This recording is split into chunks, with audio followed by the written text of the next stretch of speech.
নিজে না চুলকায়া আরেকজনকে দিয়া চুলকাইলে যেমন ভাবে ঠিক জায়গায় হাত পড়ে না, ঠিক জায়গায় চুলকানো যায় না, ঠিক তেমনি ভাবে নিজে কবর জিয়ারত না করে আরেকজনকে কবর জিয়ারতে পাঠাইলে সেই দরদ নিয়ে কবর জিয়ারত করবে না। আমার আব্বা আম্মার দরদ আমার অন্তরে যে পরিমাণ আছে আপনাদের অন্তরে সেই পরিমাণ আছে। শাবান মাসের 14 তারিখ দিন গিয়া যে রাত্রটা, এই রাত্রটাকে শবে বরাত বলা হয়। কি বলা হয়? কুরআনের ভাষায় এই রাত্রটাকে বলা হয় লাইলাতুম মুবারাকা, হাদিসের ভাষায় বলা হয় লাইলাতুন নিসফ মিন শাবান, তাফসীরের ভাষায় এই রাত্রটাকে বলা হয় লাইলাতুর রহমা, লাইলাতুল বারাআত, আর আমরা ফার্সিতে যেই নামটা চিনি সেটা হলো শবে বরাত। সেটা হলো শবে বরাত থেকে আমাদের জন্য শিক্ষা কি? আমাদের নবী বিশ্ব নবী এশারের নামাজের পর হযরত আয়েশা রাদিয়াল্লাহু তাআলা আনহার ঘরে বিশ্রাম করতেছিলেন। গভীর রাতে হযরত আয়েশা রাদিয়াল্লাহু তাআলা আনহার যখন ঘুম ভেঙে গেল, তাকায়া দেখে নবীজি বিছানায় নাই। হযরত আয়েশা পেরেশান হয়ে গেল, কি হলো? নবীজির তো শত্রু আছে, কোন শত্রুরা নবীজির উপরে আক্রমণ করে কিনা, নবীজির কোনো সমস্যা হয়েছে কিনা। হযরত আয়েশা রাদিয়াল্লাহু তাআলা আনহা পেরেশান হয়ে গেলেন। এইভাবে হযরত আয়েশা খুঁজতে খুঁজতে ঘর থেকে বের হলেন। ঘর থেকে বের হয়ে দেখে নবী করিম সাল্লাল্লাহু আলাইহি ওয়াসাল্লাম কবর জিয়ারতে লিপ্ত আছেন। কোথায় আছেন? কবর জিয়ারতে। এখান থেকে আমাদের জন্য শিক্ষা হলো, আমাদের নবী বিশ্ব নবী কবর জিয়ারতে গেলেন, একা একা গেলেন না দল বেঁধে গেলেন? একা একা গেছে। আমরা তো দল ভেদে কবর জিয়ারতে যাই, শুধু দল ভেদে কবর জিয়ারতে যাই না, মাইকিং করে মানুষকে ডেকে দলে দলে কবর জিয়ারতে যায়। আমাদের নবী বিশ্ব নবী কবর জিয়ারতে গেছেন, এমনকি পাশে হযরত আয়েশা রাদিয়াল্লাহু তাআলা আনহা ছিলেন, তিনিও বলতে পারেন নাই একা একা কবর জিয়ারত করলে মরণের কথা স্মরণ হয়, দল বেঁধে কবর জিয়ারত করলে গল্প গুজবের সুযোগ হয়। তাহলে আমাদের নবীজির শিক্ষা কবর জিয়ারত একা একা না দল বেঁধে? একা একা। 2 নাম্বার,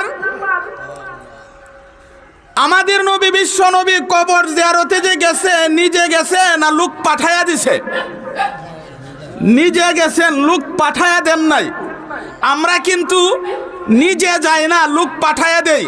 একজন ইমাম সাহেবকে, একজন আলেমকে, একজন মুয়াজ্জিনকে ডেকে বলি, হুজুর অমুক জায়গায় আমার আব্বার কবরস্থান, অমুক জায়গায় আমার মায়ের কবরস্থান, অমুক জায়গায় আমার শ্বশুরের কবরস্থান, অমুক জায়গায় আমার শাশুড়ির কবরস্থান।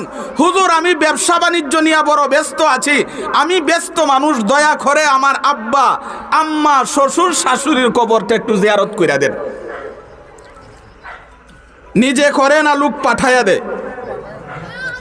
আমাদের নবী কবর জিয়ারত নিজে করেছেন না লোক পাঠায়া দিছে? নিজে করলে কি ফায়দা আর আরেকজনকে দিয়া করালে কি ফায়দা?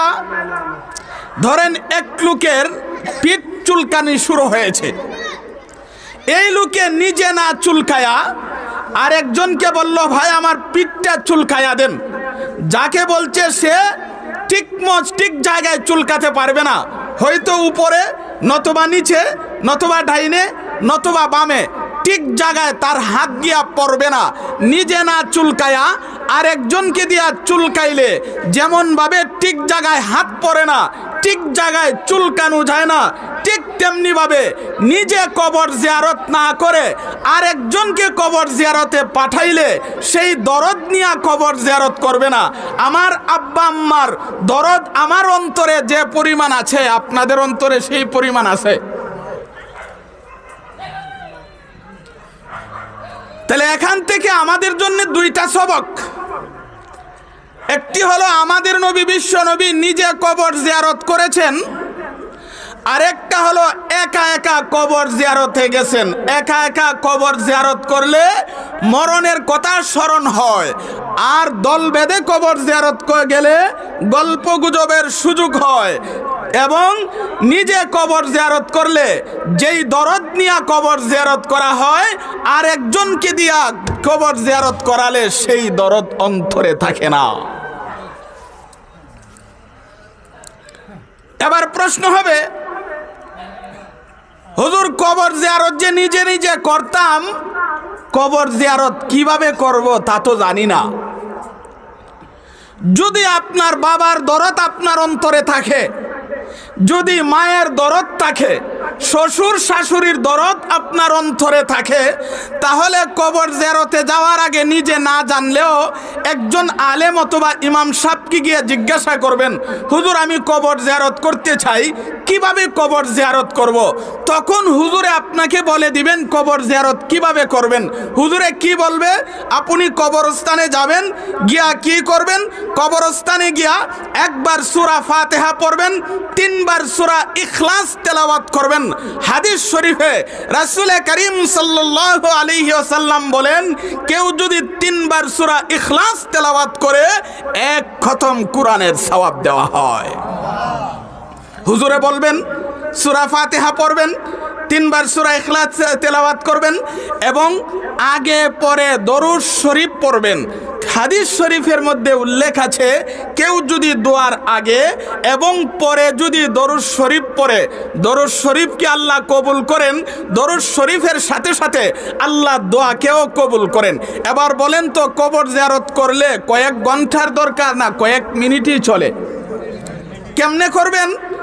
কবরের পাশে দাঁড়িয়ে একবার সূরা ফাতিহা পড়বেন, 3 বার সূরা ইখলাস তেলাওয়াত করে আগে পরে দরুদ শরীফ পড়ে আল্লাহর কাছে মুনাজাত করবেন, আল্লাহ যদি এতে কোনো ভুল ত্রুটি হয়ে থাকে ক্ষমা করুন এবং এর সওয়াব আমার আব্বার রুহে পৌঁছায়া দেন, আমার আম্মার রুহে পৌঁছায়া দেন, আমার আত্মীয় স্বজনের রুহে পৌঁছায়া দেন।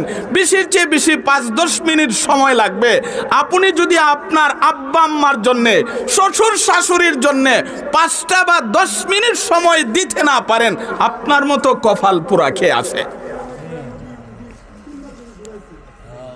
তাহলে এখান থেকে আমাদের জন্য শিক্ষা হলো, কবর জিয়ারত একা একা করব না দল বেঁধে করব?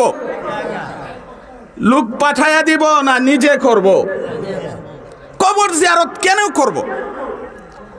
কবরে মুর্দারা কোন হালতে থাকে?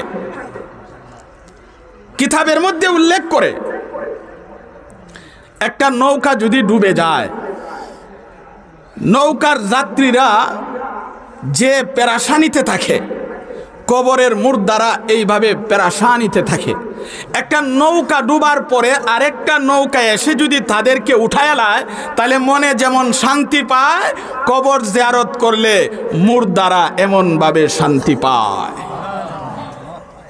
তাহলে কবর জিয়ারত করবেন তো ইনশাআল্লাহ? দল বেঁধে করবেন না একা একা করবেন? লোক পাঠায় দিবেন না নিজে নিজে করবেন? নিজে করবেন। হযরত আয়েশা রাদিয়াল্লাহু তাআলা আনহা গিয়ে দেখে আমাদের নবী, বিশ্ব নবী কবর জিয়ারত করছেন। বললেন, ইয়া রাসূলুল্লাহ, আপনাকে তো খুঁজতে খুঁজতে আমি পেরেশান। আমাদের নবী, বিশ্ব নবী বলল, আয়েশা তুমি কি জানো আজকের রাত্রটা এটা কোন রাত? আয়েশা বলে, ইয়া রাসূলুল্লাহ আমি জানি না। তখন বিশ্ব নবী বললেন, আজ রাত হলো শাবান মাসের মধ্যের রাত। এই রাতে আল্লাহ তাআলা অনেক কিছু ফয়সালা করেন। 1 বৎসরের ভিতরে কারা কারা মারা যাবে, 1 বৎসরের ভিতরে কতজন সন্তান জন্ম হবে তার একটা লিস্টি করা হয়। 1 বৎসরের ভিতরে কে কি খাবে, কার রিজিক কি হবে তার একটা লিস্টি লেখা হয়। তাহলে 2 নাম্বার রাত থেকে আমরা শিক্ষা গ্রহণ করলাম কবর জিয়ারত। কবর জিয়ারতের মাধ্যমে মরণের কথা স্মরণ করা। আর একটা মানুষের যদি সারা বৎসর মরণের কথা স্মরণ থাকে, তার দ্বারা নামাজ তরক হবে না, রোজা ছাড়বে না, হজ ছাড়বে না, জাকাত ছাড়বে না, তার মাধ্যমে গুনাহের কাজ হবে না, কোনো নেক কাজ ছুটবে না, গুনাহের কাজ হবে না। এই জন্যই আমাদের নবী, বিশ্ব নবী শিক্ষা দিয়েছেন, শবে বরাতে কবর জিয়ারত করে মরণের কথা স্মরণ করো। মরণের কথা যদি তোমার স্মরণ থাকে, তোমার মাধ্যমে নেক কাজ ছুটবে না, তোমার মাধ্যমে গুনাহের কাজ হবে না।